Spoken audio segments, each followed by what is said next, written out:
মুস্তাফিজের বোলিং দেখে মুগ্ধ হয়েছে ক্যাপ্টেন ফাফ ডুপ্লেসি।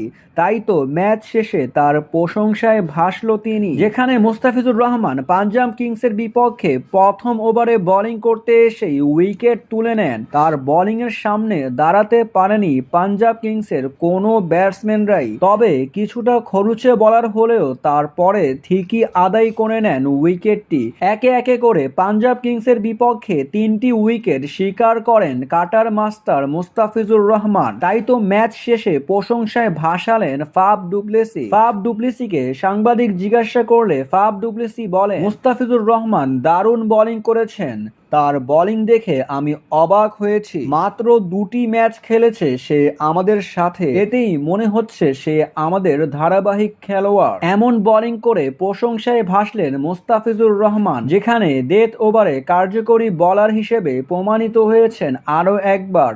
3টি উইকেট শিকার করে সবচেয়ে বেশি উইকেট শিকার করেছেন মুস্তাফিজুর রহমান। মুস্তাফিজুর রহমান ডেথ ওভারে মাত্র 4 রান দিয়ে মূল্যবান একটি উইকেট শিকার করেছেন এদিন পাঞ্জাব কিংসের বিপক্ষে।